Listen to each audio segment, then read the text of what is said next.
Alcatraz versus the Evil Librarians, Chapter 12. Okay, so, at this point, perhaps you feel sorry for me, or perhaps you feel that my suffering was deserved, considering what I'd done to all those families who tried to take me in. I'd like to tell you that all of this soul searching was good for me, and perhaps it did help in the short term. However, before you get your hopes up, let me promise you here and now that the Alcatraz Medra you think you know is a farce. You may see promising things developing in my young self, but in the end, none of these things were able to save those I love. If I could go back, I'd drive Singh and the others away for good. Unfortunately, at that point in my life, I still had some small hope that I'd find acceptance with them. I should have realized that attachment would only lead to pain, especially when I failed to protect them. Still, it was probably good for me to realize that I was driving people away on purpose, for it let me understand just how bad a person I am. Perhaps more young boys should be captured by evil librarians, forced to sit in cold dungeons, contemplating their faults as they wait for the doom. Perhaps I'll start a summer camp based on that theme. The weirdest part about this all, I thought, is that nobody yet has made a joke about a pair of kids named Alcatraz and Bastille getting locked in a prison. Of course, we weren't in a very jokey mood at that moment. I couldn't know for certain, since the hourglass along with my jacket had been taken from me, but I figured that our remaining half hour had passed, and then some. I tried very hard not to look at the latrine bucket, in the hopes that it wouldn't remind my body of any duties that needed to be done. Yet as I sat and thought, some very strange things were happening to me. I'd always kind of thought of myself as a defiant rebel against the system. However, the truth was that I was just a whiny kid who threw tantrums and broke things because he wanted to make certain that he hurt others before they hurt him. It was that dreaded humility again, and it was having a very odd effect on me. It should have made me feel like a worm, crushing me down with shame. Yet for some reason, it didn't do that. Realizing my faults didn't make my head bow, but made me look up instead. Realizing how stupid I had been didn't cause me grief, but made me smile at my own foolishness. Losing my identity didn't make me feel paranoid or worthless. The truth was, I secretly felt all of those things, shame, grief, paranoia, insecurity, for most of my life. Now that I wasn't covering them up, I could begin to let go of them. It didn't make me a perfect person, and it didn't change what I'd done. However, it did let me stand up and face my situation with a little more determination. I was a smedry, and I wasn't quite certain of all that meant. I was beginning to have a better idea. I crossed the room, passing Singh, and crouched down by Bastille. "Bastille," I whispered. "We've waited long enough. We have to figure a way to get out of here." She glanced up at me, and I could see that her face was streaking with tears. I blinked in surprise. Why has she been crying? "Get out," she said. "We can't get out. This cell is built to hold people like you and me. There has to be a way." "I failed," Bastille said quietly, as if she hadn't heard me. "Bastille," I said, "we don't have time for this." "What do you know?" she snapped. "You've been inoculated all of your life, and have you done anything with it? Never. You didn't even know. How is that fair?" I paused and reached out to touch my face. I hadn't even noticed. My glasses were gone. Of course they are, I thought. They took my jacket with the tracker's lens and the firebringer's lenses in the pocket. They took Bastille and Singh's warrior lenses. They would have taken my oculator's lenses. "You didn't even notice, did you?" Bastille asked bitterly. "They took your most powerful possession, and you didn't even notice." "I haven't been wearing them for long," I said. "Only a few hours, really. I guess it felt natural to me for them to not be there when I woke up." "Natural for them to not be there?" Bastille said, shaking her head. "Why do you get to be an oculator, Smedry? Why you?"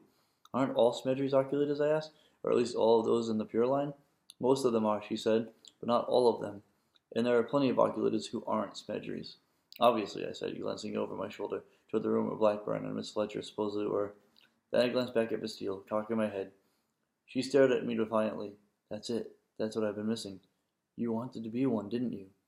I asked. "An oculator? That's none of your business, Smedry." But it made too much sense to ignore.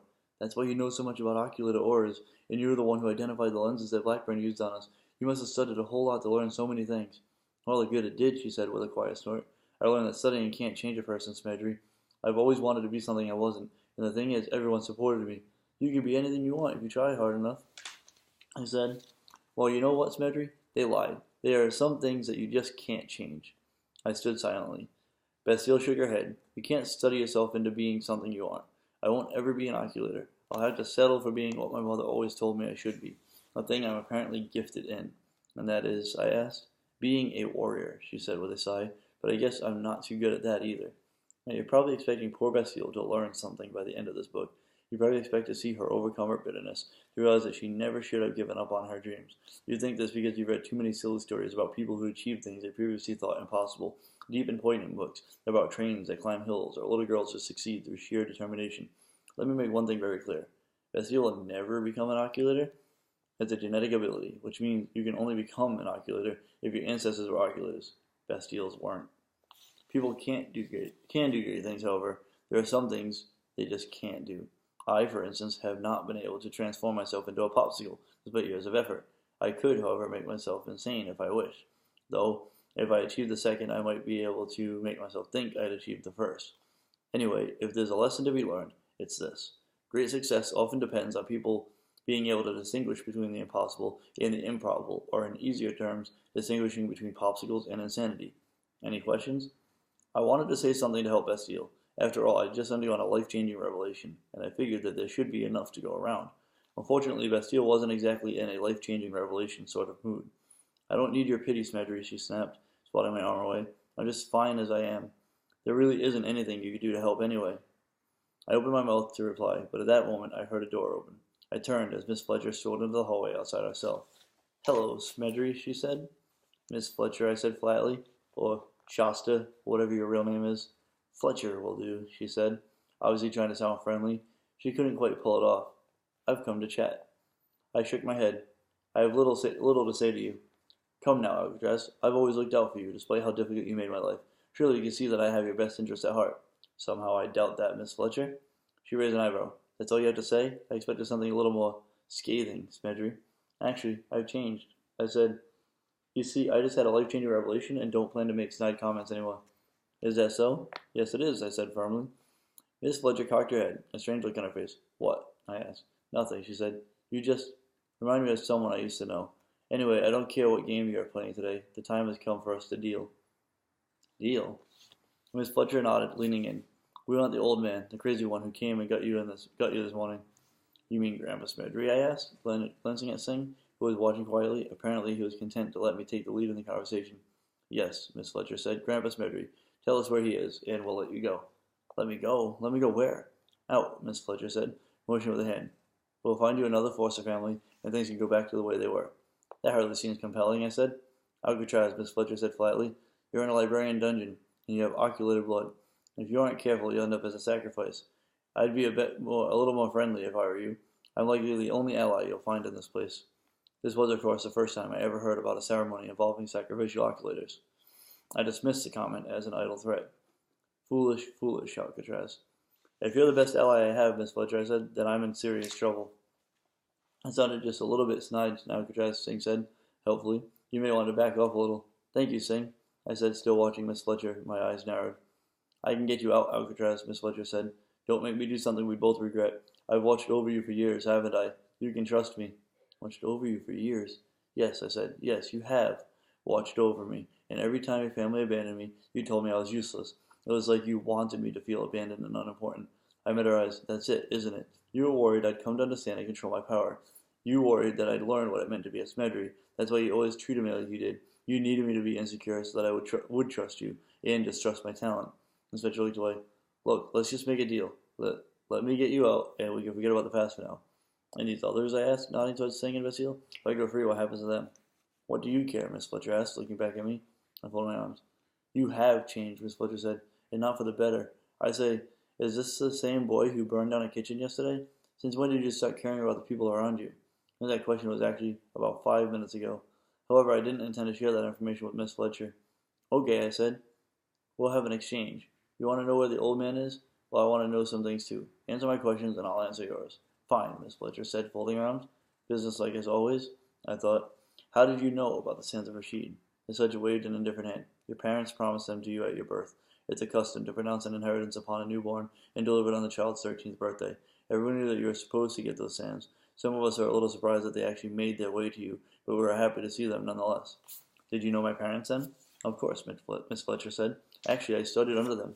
I thought they might be able to train me to be an oculator. I snorted. That's not something you can learn. Yes, well, Miss Fletcher said, looking a little flustered. I was young. Were you friends with them then? I asked. I get along better with your father than your mother, Miss Fletcher said. Did you kill them? I asked, teeth gritted. Miss Fletcher laughed a flat, lifeless laugh. Of course not. Do I look like a killer? You sent a man with a gun after me? That was a mistake, Miss Fletcher said.